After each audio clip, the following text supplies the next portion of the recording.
Welcome back to a Raptors podcast. I'm your host, as always, Lucky Roberts, in what was a very, very fun week of basketball if you are a Raptors fans. The Raptors win all 4 games. They have now won 5 of their last 6. And this was against some decently contending teams, with the Atlanta Hawks and the Orlando Magic being some of the losers to the Raptors. I'll start out with the Magic game, as I think that was the most fun one, as the Raptors were down 20 points pretty early on in this one, and they slowly climb back. Obviously, they shot more than 50% from 3, which is a big help, but they completely flipped the script in the second half, winning the third quarter by 20 points, the second quarter by 10 points, and dominate to a win. And it was impressive defense as well as the offense as well that really was impressive in this one. RJ Barrett, Scotty Barnes, Grady Dick, sure, they only have 17, 19 points, but they were all efficient. Bruce Brown also had 15 points in this one, 5 assists, 5 rebounds. He was efficient in this one as well, hit 2 threes, which is uncharacteristic for him. And the Raptors were playing a lot more free flow and a lot happier. It just seemed like a team you want to be a part of. And it's been stuff we've been missing for quite a while. Kelly Olynyk was a plus 39 in 22 minutes in this game.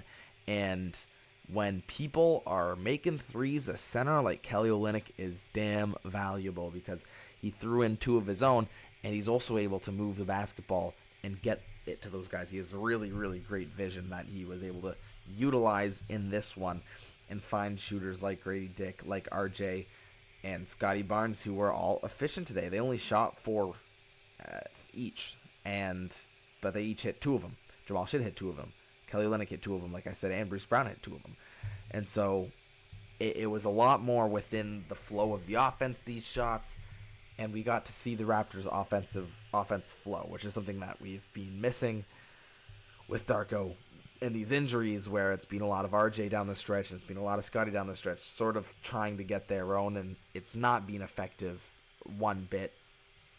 But in this game, and in all the games throughout this week, the Raptors looked the part of a successful NBA team. Pirtle sort of got benched for Olynyk in the second half and had 8 points, 3 rebounds. The Magic really just struggled with the shooting of the Raptors, the ball movement, and the bench. Corey Joseph, Trevlin, Queen, Caleb Houston. These aren't great bench pieces, and so you're just asking a lot more of Paolo Banchero. Obviously, you already have an injury to your starting lineup, 2 injuries, basically the 2 best Magic players in Franz Wagner, and you're also missing out on the player a lot of people think that the Raptors should have selected in Jalen Suggs, both out to injury, and so it's a lot heavier on Paolo. You start calling up Trevlin Queen, Caleb Houston off the bench, and it's just not the same, and the Raptors are able to capitalize on some discombobulation, I guess you could say, and won this one pretty handedly. Obviously, Jet Howard, Gary Harris, and Cole Anthony also all being out does not help them in the slightest. Crazy that Jonathan Isaac still only played 5 minutes in this one, despite the injuries and stuff like that.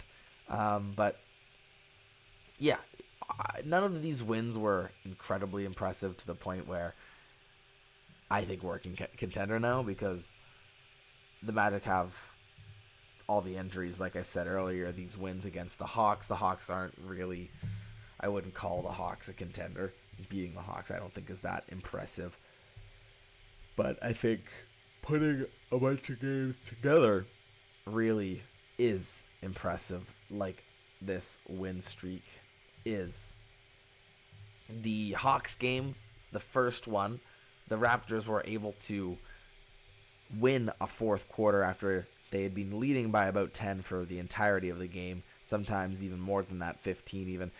And the Hawks come back, they build the lead up to 5 or 6, and then in the fourth quarter, it's Scotty Barnes making a running 25-foot pull-up jump shot, which was really clutch from him. RJ Barrett taking the lead with 3 minutes left, driving layup with that left hand as he always does. Scotty Barnes getting downhill to the free throw line, making 9 full foot pull up jump shot. He was amazing down the stretch. 25 points in total, 6 rebounds, 3 assists, 3 steals, 1 steal. Sorry, great on defense. Once again, 1 of 2. Didn't force the 3-point shot. Moved the basketball as an ancillary piece, but let Davion Mitchell take the load of that. Right, let RJ Barrett take a load of it. Even let Kelly Olynyk off the bench take a load of it. Bruce Brown. He doesn't have to be so ball dominant and centric to be effective, and we've seen him be effective now in each of these games, which is really exceptional, because in this most recent game against the Pelicans, his offense wasn't effective, but because he's getting rebounds and he's getting involved in other ways, he has 8 assists, 3 steals. I wouldn't say that's a bad game from Scotty. Sure, he forced a couple of threes, going 1 for 7 in this one, but he still allowed the offense to flow as a whole, which leads to advantages for everybody on the court, and especially, against a team like the Atlanta Hawks, where their perimeter defense is going to be a little bit lessened with Trae Young. Getting those advantages through passing is so important. Trae Young didn't have a great game with this one. 13 assists. Obviously, the Raptors blitzed him a lot, made him make the correct pass, and he's definitely capable of doing so.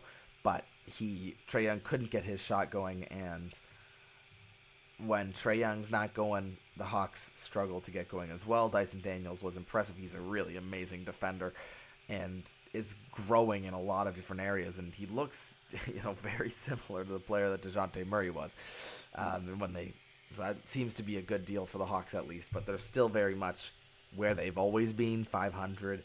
They just drafted a guy first overall who's not seeing the court with, he's injured, but Zachary Richardson, 10 points per game, and really inefficient as well. Sure, you see the potential, but, I think it was clear to me who the best player, even right now and in the future, was going to be, and that's the guy who just got drafted by the Wizards.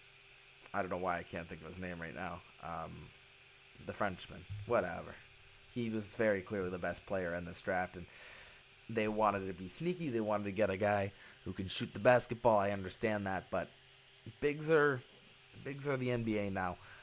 And I'm a big fan of Onyeka Okongwu. I think, he's on my fantasy team. I think he's a great player. I think he's really, really dynamic. But it's still, there's a difference in talent between Okongwu and between the man who cannot be named. But yeah, big win against the Hawks. Nail biter. Raptors, once again, pretty efficient from three-point land. And just efficient from the field as a whole compared to the Atlanta Hawks, who,